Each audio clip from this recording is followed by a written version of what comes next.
Hello বন্ধুরা, just ঘুম থেকে উঠলাম আমি এখন। তো আজকে তোমাদেরকে দেব একটা খুব সুন্দর বিউটি টিপস।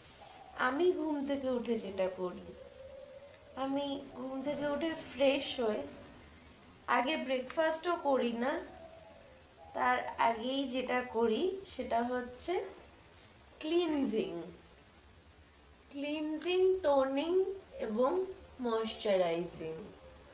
অর্থাৎ কোনো একটা ভালো ব্র্যান্ডের ক্লিনজার দিয়ে আগে আমি মুখটাকে ক্লিন করি।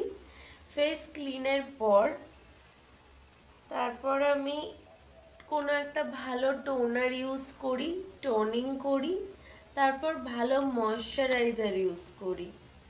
তারপর তোমরা যদি কখনো বাইরে বেরোতে গেলে কিন্তু অবশ্যই সানস্ক্রিনটা অ্যাপ্লাই করো। সানস্ক্রিন লোশন তোমরা যদি অ্যাপ্লাই করো তাতে মুখের জেল্লা ভীষণভাবে বজায় থাকবে, আর অবশ্যই আমার মতো চকচকে স্কিন তোমরা পাবে।